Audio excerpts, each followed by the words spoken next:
As Guyana sits on the economic and political crossroads, we speak to the nation's opinion leaders and decision makers to get their views on the challenges the country faces and the path it must take to achieve national development. Welcome to Nation Watch. Now here is your host Mervyn Williams, former member of the Guyana Parliament.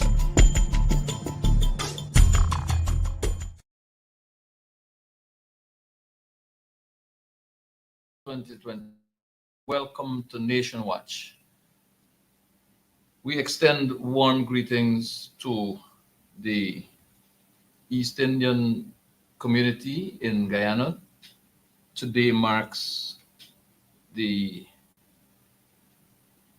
Indian Arrival Day, and we salute all descendants of East Indian immigrants to Guyana, and we salute them for the contributions that they have made, are making, and will continue to make to the development of our country.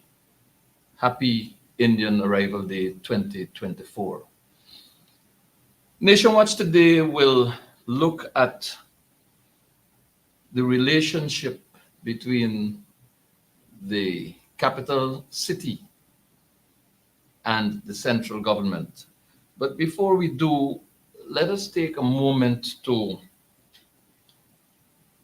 recognize that the People's Progressive Party is in the middle of their Congress, which is several years overdue, but we do not hear any criticisms in the public domain about the number of years overdue, although we hear a lot of criticisms about the People's National Congress reforms, Congress which is by no means overdue.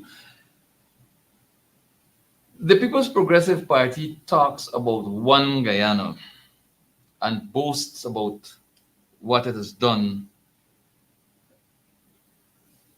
And they're doing their celebratory dances at that place that the Parliament of Guyana is usually convened, the Artachon Convention Center. Let's take a brief look at the PPP's understanding of one Guyana, a mind-boggling situation. We're going to bring to you some footage of what the PPP has been doing and continues to do to the people of this country. Let's take a look at some of the accomplishments of the People's Progressive Party.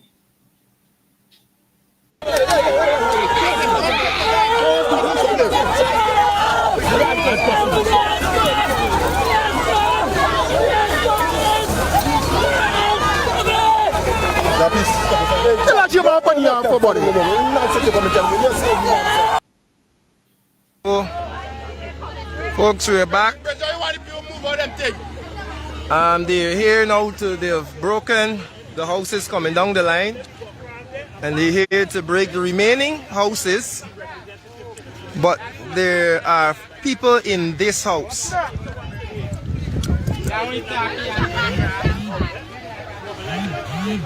There are persons in this house.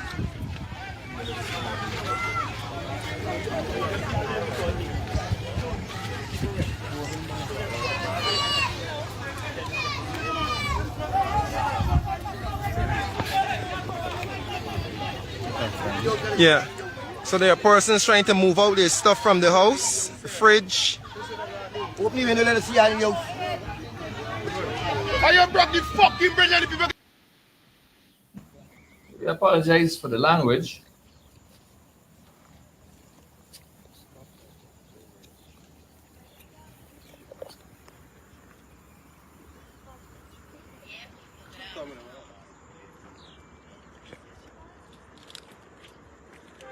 Of the state-sponsored demolition at Mocha, and now we're looking at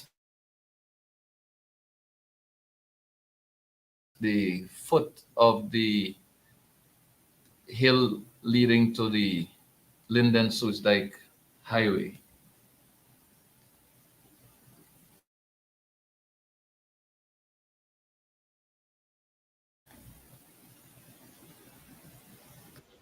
We need our home.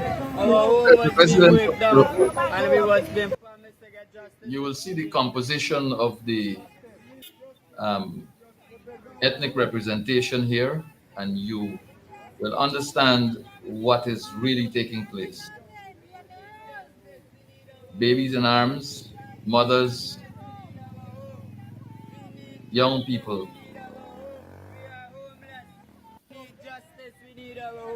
Our home was being broke down and we was being promised to get justice in 3 days time and no justice yet.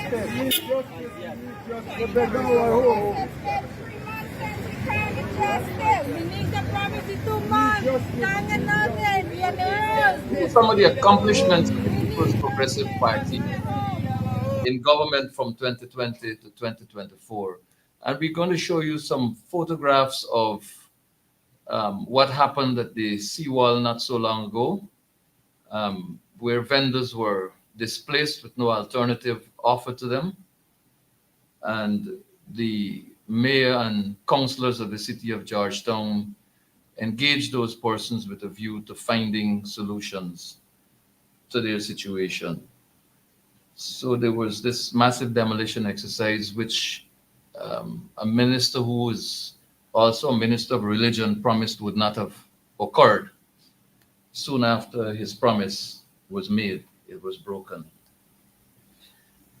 And having accomplished this and significantly more, the People's Progressive Party yesterday celebrated their accomplishments in this manner.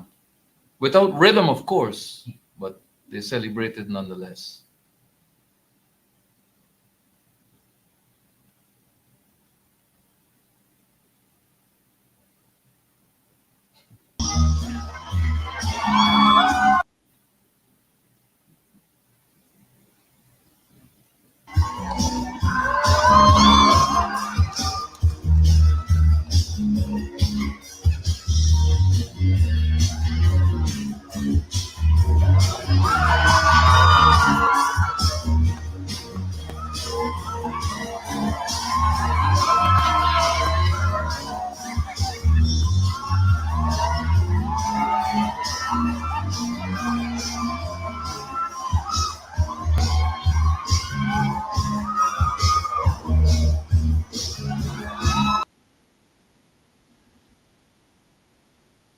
Someone said that the king of pop was being imitated by the king of poop.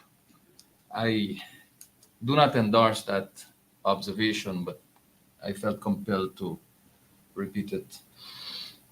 Ladies and gentlemen, the resources, the revenues garnered from our oil and gas sector, tremendous wealth is there available. But that's where it's being enjoyed, at the upper echelons of the People's Progressive Party, where the president can present himself on a stage with his ministers putting on his attire, and they're having a jolly good time, while Guyana, the real Guyana, has more than 50% of its population living in poverty. More than 50% of our population lives in poverty, but that's where our money is going. That's how the People's Progressive Party celebrate the cruelty, the treatment they mete out to the people of this country. And then, of course, they brought the indigenous peoples from as far as Brazil and hinterland Guyana as well. And the mayor will join us soon, but there is a report, or there are reports of an outbreak of dengue in the capital city. And our indigenous citizens were brought to the city and put in I'm advised, in the exhibition center at Sophia, which has inadequate bathroom facilities for that population that is now housed there. folks complained that they had to walk with their own hammocks, and those who didn't have hammocks were put on makeshift military style mini cots in a mosquito infested environment. But such is the regard that the People's Progressive Party has and shows to our indigenous people across this country. So that's more like a night shelter for the homeless. That's what it looks like. And then there's the other picture with the male contingent housed in the same general area. But this is the contempt that the People's Progressive Party shows for the citizens of this country. So I just thought I'd share that with you on this very, very auspicious day in our country's history. And I take this opportunity to welcome His Worship, Mr. Alfred Mentor, Mayor of the City of Georgetown, to Nation Watch. Mr. Mayor, welcome. Thank you, Merv, and thank you for having me on your show, Nation Watch. In your words shortly that you spoke, in your words that you spoke about the contempt that the government has shown to many persons, including the indigenous people or the first people of this country. It's really one of those things that I'm lost for words to even describe the actual situation. I didn't believe in an oil bonanza country like ours, they would use people or treat people in such a fashion, and to bring them from far regions to Georgetown to sleep on a cot or sleep in a hammock or sleep in such a fashion. I believe that we have the kind of resources to be able to treat those persons. And I also even observe, even when you're in government, you have the kind of executive power to deal with certain matters.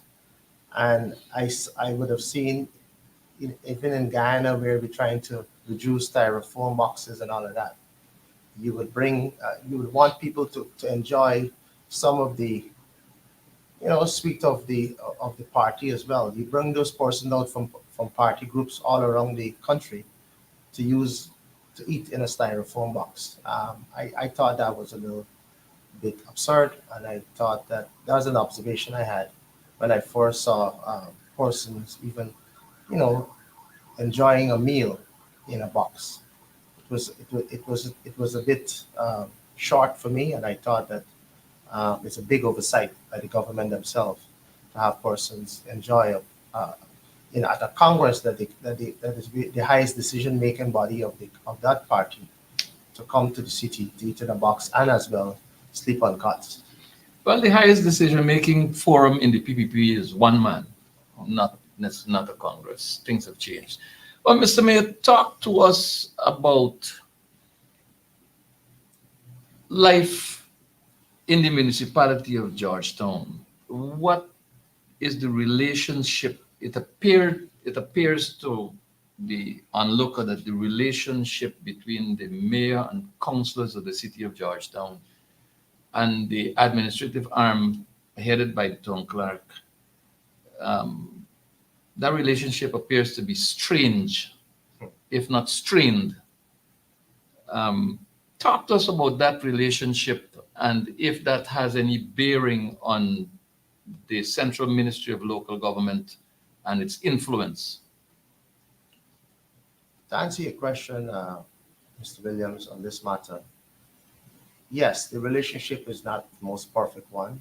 It has never been very perfect, even under your Bradger's tenure as mayor.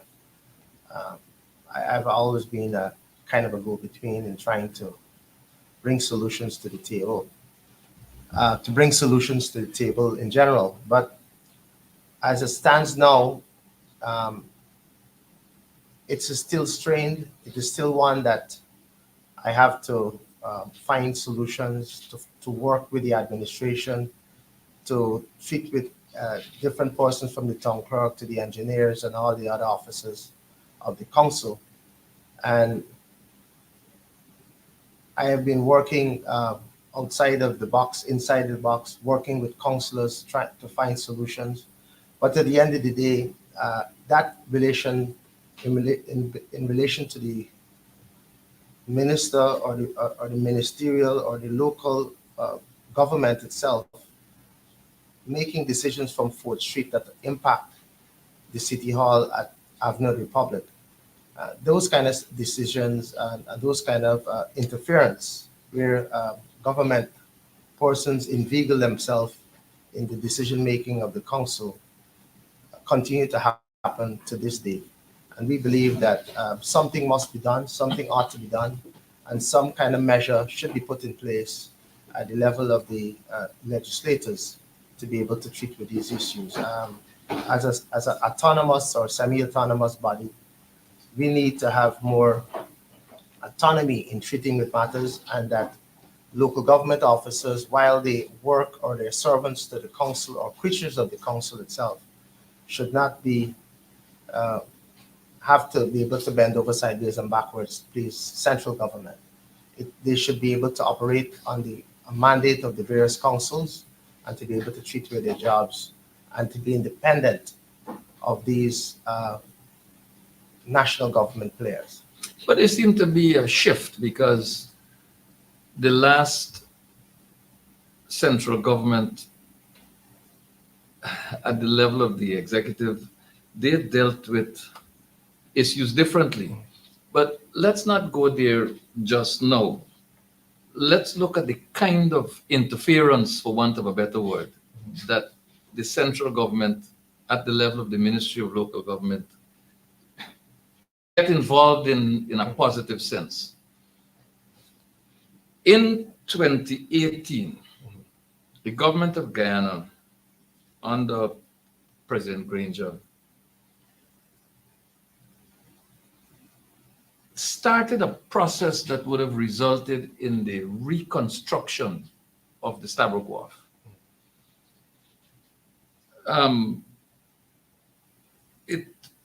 The records indicate that since 2016, negotiations had started with respect to securing funding.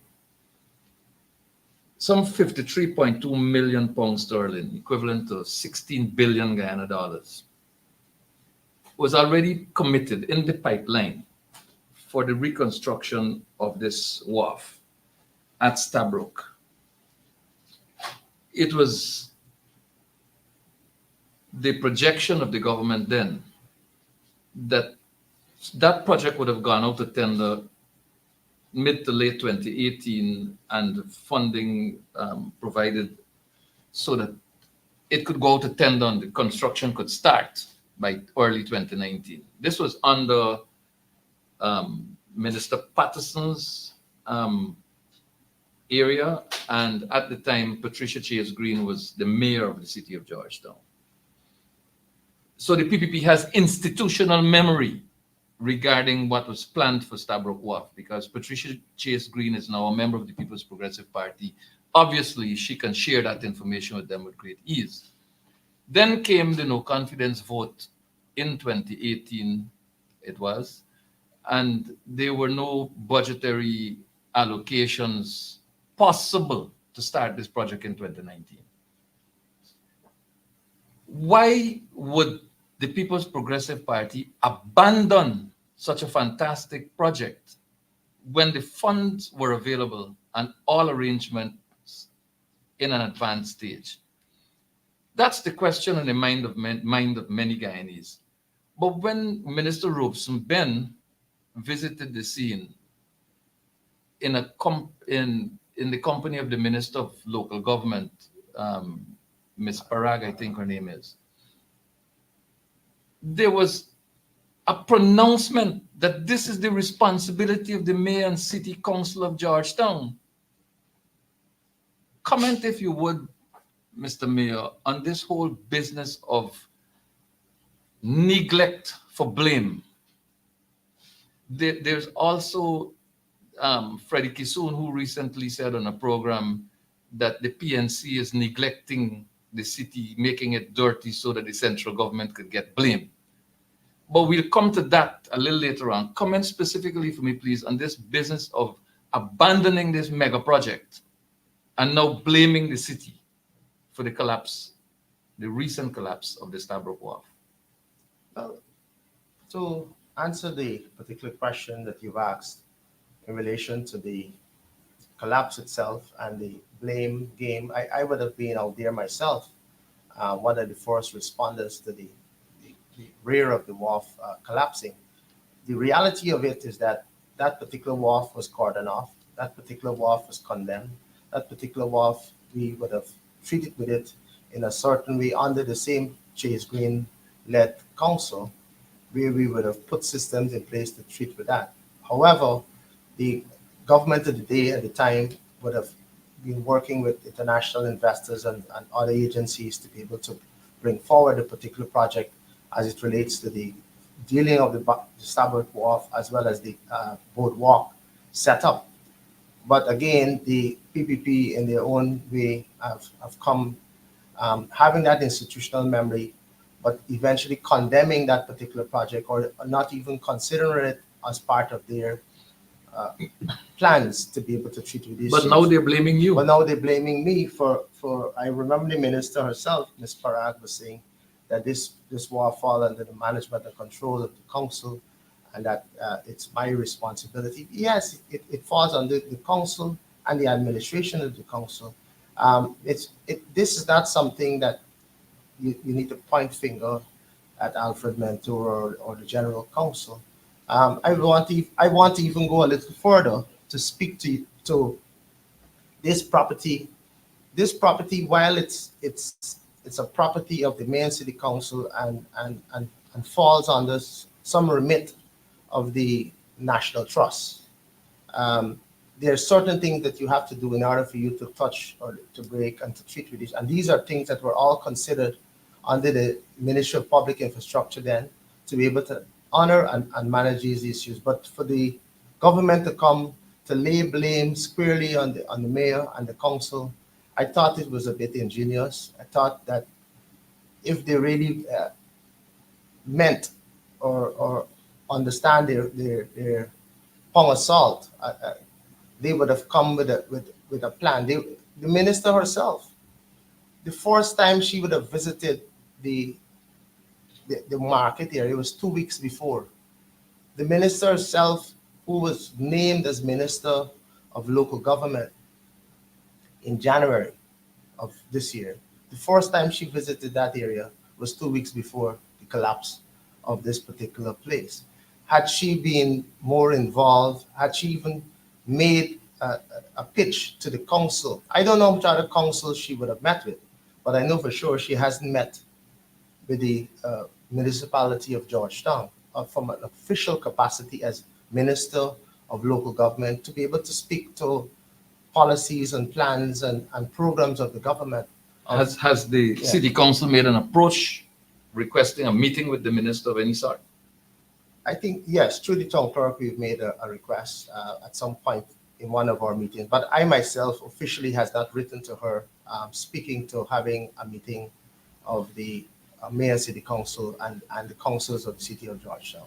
But at the end of the day, I believe that like any minister, the previous minister that would have ran that ministry, after the first week of being in office, he would have made arrangement to meet with the biggest council, which is the mayor city council of Georgetown.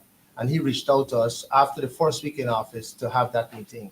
So I would assume that would have been an initiative of the minister rather than we trying to reach out to her to have dialogue and have discussion as to how you need to treat with the city, how we need to look at it from a fiscal standpoint, how you need to look at it from a fiscal, I think there's a Fiscal Transfers Act that speaks to a number of things. Which we will come to. Dealing with the council. So I believe that naturally that should have been at least an initiative that would have come from the minister herself to show interest in the biggest city in Guyana, for a meeting of the minds. Comment briefly on the suggestion that the mayor and city council has been deliberately neglecting the sanitation of Georgetown so that there could be a negative impression created on the minds of Guyanese and foreigners alike, and blaming the central government? We, like I could say to you, we have been working night and day to be able to treat with the Lama issue. We spend some part of our major budget, I think over $500 million to almost $1 billion in garbage disposal and cleaning the city and having those contracts with the various disposal services. We do not micromanage that process. We have officers that are part of the city structure that treat with those issues, that have sweeper cleaners, that we have a number of other persons doing a whole host of things. I visited cities within the last few months, different cities around the world, and while there are pockets of areas that we have challenges, it's not as bad as I've seen some other places, and these are big cities as well. So I'm not saying that I'm taking blame off of the council, but for sure, we've been spending monies, we've been spending resources, we've been treating with a number of issues to remedy these different things. And no mayor or no council in their right sense will do that to create an outbreak of any disease or so on and so forth. Two points here. It is obvious to anyone looking on that that section of the city's operation seem more inclined to comply with central government dictates than it is complying with decisions made in a democratic process at the level of council. How does that impact the work of the municipality? I agree with you in that particular sense, and I would have observed this even when they had local government elections, where a number of the persons who are working within these different departments or a particular department, and even some of the contractors themselves, would have avoided picking up garbage and cleaning the city in order for the councillors or the directors of the city to look bad. And I remember that happening in and around election time, or the local government election time, and I thought that it was one of those things that we had to correct. So what we've been doing recently as well is that we've been looking at our contract in the review process. We've been looking at it in a sense to increase penalties or to cause those persons who violate or choose to play politics, we'll be able to cause their contracts to end. So those are things that we are looking at to have implemented within those contracts to ensure that people don't play politics and that the city in which they serve, either as a contractor or as a citizen or whatever, they are responsible for what they do. So we've been looking at these issues, and we've been looking at measures to be able to curb those kind of issues so that persons don't do things that will hurt the city and cause us to cause the city to be shed in a bad light as a council. Well, the Georgetown Mayor City Council stands accused by the People's Progressive Party of being, what should I say, of not discharging its principal duties as a council. When on the one hand, you have a town clerk who goes contrary to the decisions of council. You have the head of a solid waste management division who appears not to believe himself answerable to council and responsible for implementing the decisions of council. And on the other hand, you have a central government which is indebted to the council for rates and taxes. Talk to us about the impact of the non-cooperation from the administrative side of the municipality, and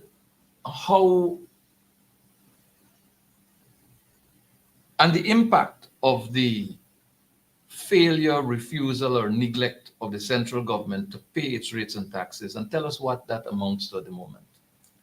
In relation to the question as it stands to the indebtedness of the government to us, I did indicate in some article a few weeks ago that we're talking with around $6 billion. And this is without interest? This is with interest. With interest.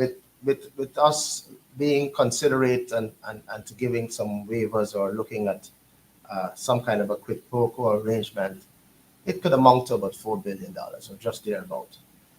Those are things that we're saying that as long as we have those monies and we continuously have our monies and we continuously have the government honoring their obligation of their rates and taxes, we'll be able to provide more services to the people of the city of Georgetown. But government starving us and frustrating us and not dealing with these matters, it even equates to what they've been talking about. If I heard about this boycott thing being spoken about nationally and internationally, but the government themselves is boycotting the council by starving the council of its resources, by budgeting for it at the national level to be able to pay the city and using the money as a variance in some other area to spend it. They have it budgeted for some ministries. Some ministries pay, most of the ministries do not pay. And these are things that is a real humbug to the city and humbug for us to be able to do our job. And then there is the question of subvention, if I may rudely interject. Yeah. The Fiscal Transfers Act has some prescriptions with respect to subventions for local democratic organs. Right. Have you been benefiting from that? Has the council been benefiting from that? What is preventing the council from benefiting from that? And how would receipt of such subvention contribute to a better service from the council? Let me explain. If we have our rates and taxes, if we have our subvention, or I would want to say our monies under the Fiscal Transfers Act of 2013, which I believe was signed into law originally by the said Bar Jagdeo when he was president.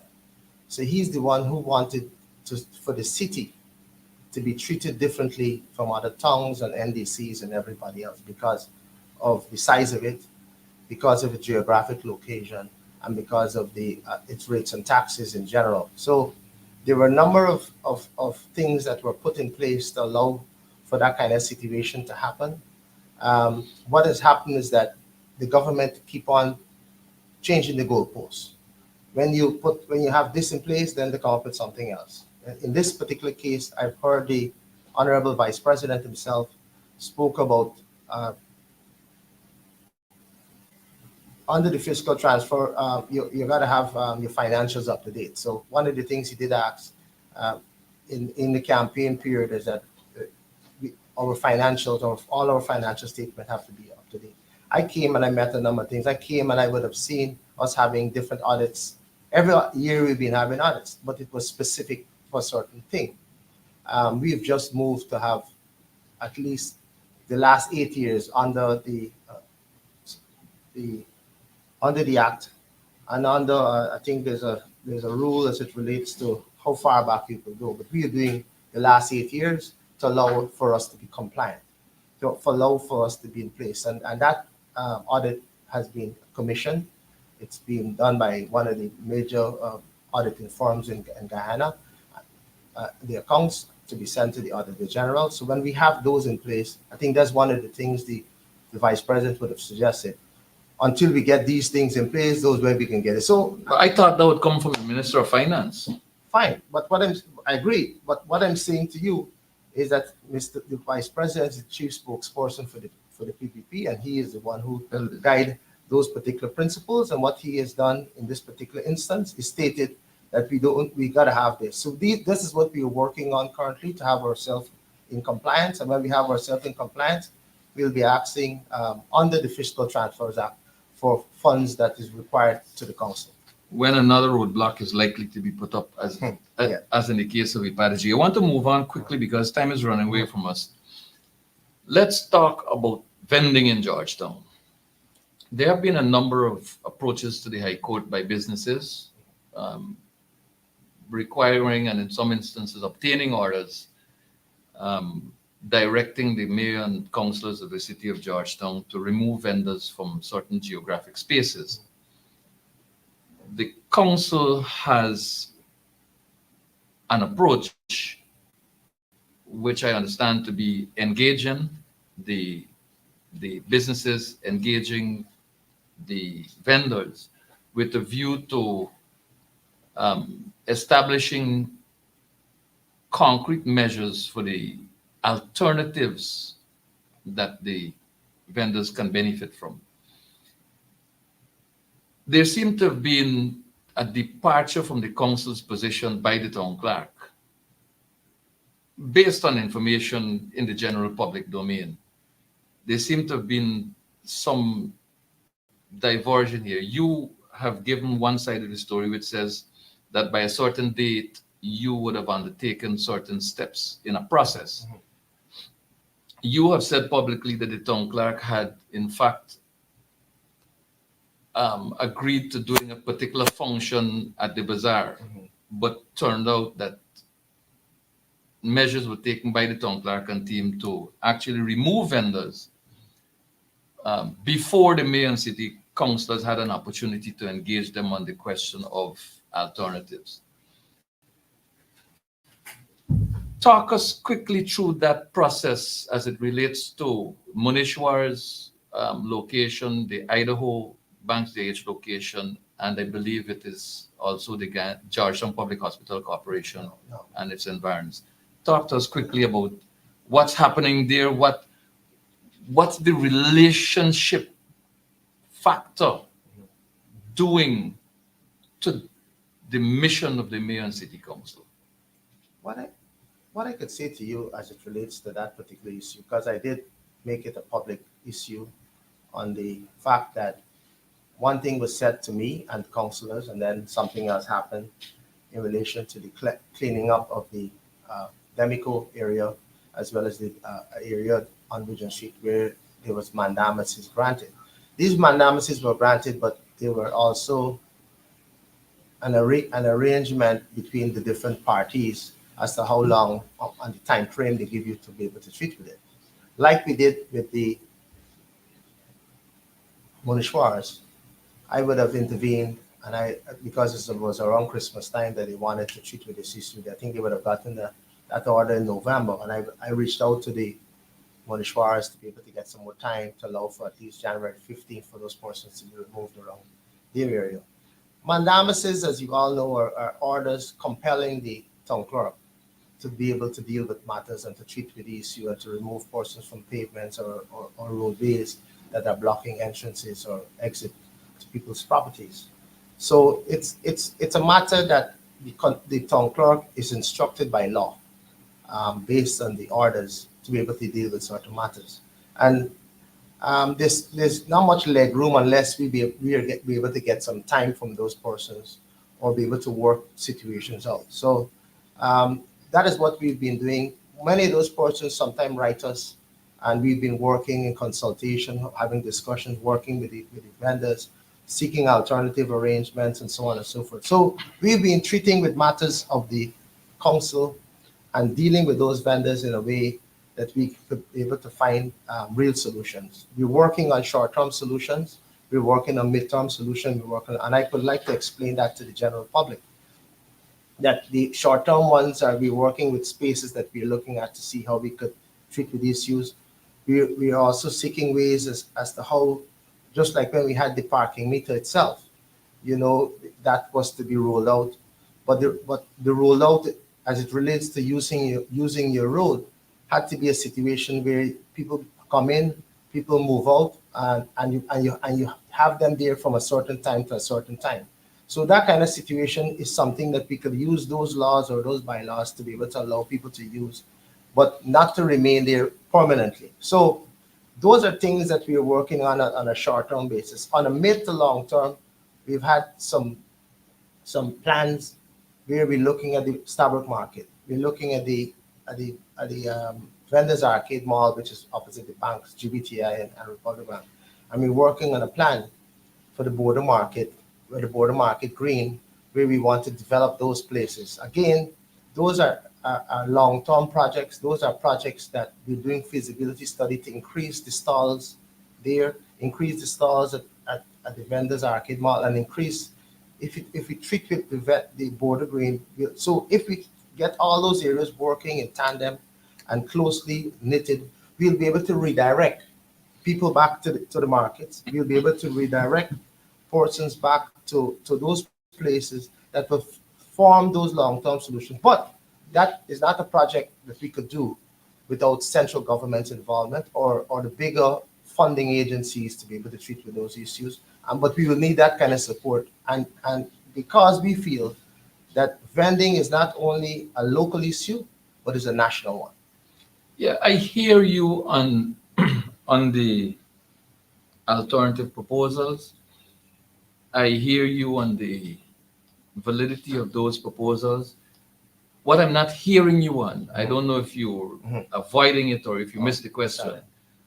How is the relationship factor between the mayor and city council and the town clerk affecting your ability as a council to deliver to the people in a coordinated way the kind of service that people expect to get? Why is this rift open up like that? If you can work together, if the town clerk can recognize that our principals are the mayor and city councillors of Georgetown and not the local government commission, how would that improve the quality of service that you offer to the community? I wasn't avoiding the question, probably it slipped me. But the reality is that, like I did indicate, that the town clerk is a creature of the council. She's a servant, as well as all the other officers that work with us. And their job is to be able to cooperate and to effect the decisions of the council. But we're not seeing that. What has been happening is that they, just like you mentioned, they've been avoiding it and listening to the whoever the powers that be, either from people in 4th Street or whoever else, to create the kind of mayhem. While we're moving in this direction, trying to have consultation, have dialogue, trying to find workable solutions to these issues, you many times get a situation where you're blindsided, or you're moving to treat with this, then you hear something else happening. Like I was told that recently the public hospital would have written to us, and they said they would probably challenge or move to court on this issue about vending in that particular area. I've passed myself and I've seen that location, that there's need for some reorganization of that area. There's a need for us to be able to find additional suitable places which could work along the East Street area. But lo and behold, you were hearing they'll give us 7 days based on a letter by the attorney at law. But the town clerk wants to go and act on that letter. You can't act on it. It's not an order. It's not a mandamus that come from the court. It's a letter advising us what they plan to do.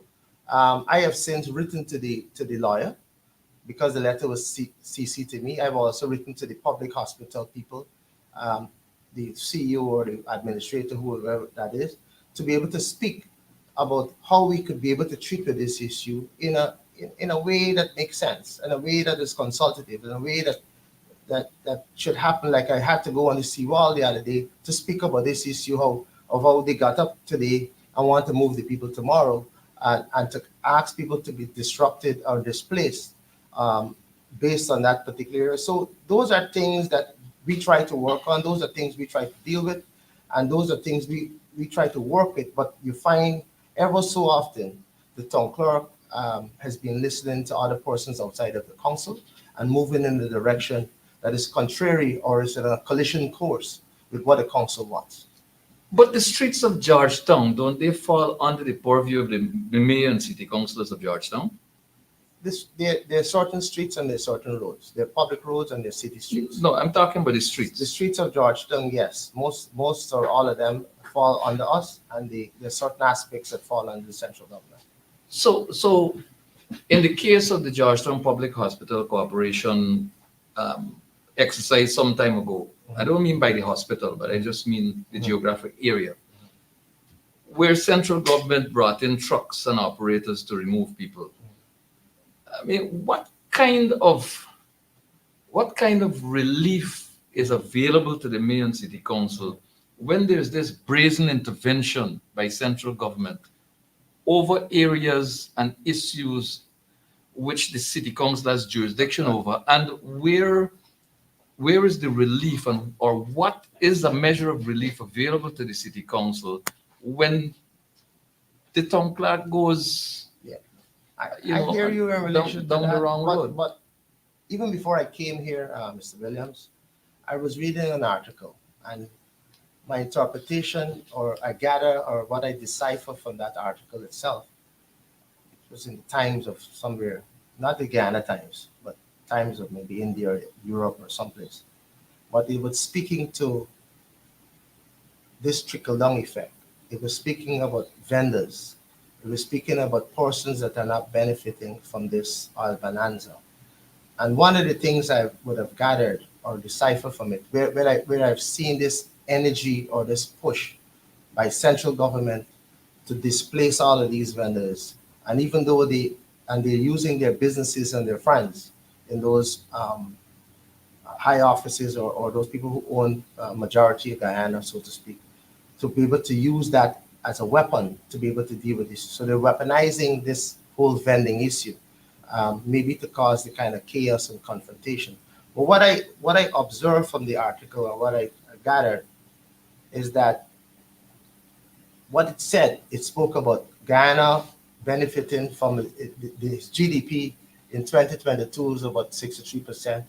In the last 12 months, this GDP spoke about us having a 40% GDP. So it's speaking about how we're a high income or a high economy country that is moving apace, but the regular persons are not benefiting. But the reality of this is that if you're having all of these vendors all around the place, and you're talking about this kind of money and this kind of situation, then the two does not collide with each other. The two does not connect with each other. The two does not correlate with each other. So they're trying their best, because the fact remains that the PPP was in government for 23 years before the last 4.5 or whatever of the afternoon, and now they're here another 4 years. The PPP is on the stage. They're on the stage. They don't need to complain about who this and what. They did not provide for those small persons. They did not provide for a socio-economic arrangement. It's not in their interest. Those people support the AP and Right. UFC. They did not provide for those kind of situations. So what they are creating, in a sense, is trying to displace those people because they're ashamed of what they have done over the years to not provide for them. Now I'm bringing a real solution, or we could redirect those persons to Starbrook, redirect them to the Vendors Arcade Mall, but we have to develop those places and develop border markets so that we could have more places and more investment in those markets, so that we create an investment for those people. And that is what is very important to to the city and to the central government as a whole. Mr. Mayor, vending in Guyana is not only an economic issue. It is largely an economic issue. People rely on what they do as vendors to support their families, pay their mortgages, pay their car loans, send their children to school, send them to university. That's how important vending is on the economic side. Vending in Guyana, like several other countries across the world, is a cultural thing. It is an experience that people from across the world visit countries to get. Organized vending, structured vending, properly resourced sanitation activities post-vending are all important to making sure that vending is the kind of activity that is rewarding economically, refreshing culturally, and being a national attraction to persons from across the world. Why does the government not recognize the need for cooperation with the mayor and city council? Is it because they're just naturally bad-minded, or because they see a way of punishing people so that they can attain absolute power eventually? And what does the MNCC see as its solution? Have you perhaps gotten recommendations to get it to place before the Constitutional Review Committee, some kind of law reform to make sure that the city has management control over its officers? Do you see these as being necessary at all? Well, the reality of this is, and I think government has to take that into consideration as well as the city. The key is managing expectations. Managing expectations is not the easiest thing to do from a city standpoint as well as the government standpoint. But if you have the kind of resources that the government has based on the oil resources that you have available, it could be realized. And it could be realized in a shorter term rather than over a longer term. And this is something that we all have to treat with and have to work with to be able to come up with those things. But to answer that, the other part of the question you asked just now is the last part of the question you said? Yeah, talking about what is required to make vending a rewarding experience, and how do you see government's relationship with the council? The government obviously feels that they want to control. Yeah. You know, somebody once said that a man would burn his country down so he can manage and preside over the ashes. Yeah, I saw that quote somewhere recently. Yeah. Yeah, I hear you. The angle that they've taken, it is clear. They try their best to win the council. It seems like it will never happen. So you have to find ways so that we could work. You have to find ways in which we could try and do things to develop the city. You can't just choose to spend on your own and to treat whoever. You ought to understand from the city fathers and mothers what is the need, what is the most important felt need, what is required. And that kind of hand and glove arrangement ought to have been in place a long time ago. I said it to you just now. The Minister of Local Government has now been in office for 5 months. She never reached out to the city. And law reform as a possibility? As relating to law reform, I have spoken to our legislators on our side. I have reached out to many other persons on the other side, as well as the law reform people that are part of that. What we're going to be working on is to be recommending new positions, systems that allow for these offices to be insulated from central government, and that we could work and make decisions that are binding on our council so that those officers could actually carry them out. It's not a case where it has to go through some central government mill before it's eventually done, because those are the kind of things that when we make positive decisions or decisions to raise the profile of our citizens and to improve their lives, government themselves intervene and try to stop those kind of things. There's a number of challenges we have to take to the court on a number of interpretations that we'll seek to have, but those are things that we'll be addressing sooner rather than later.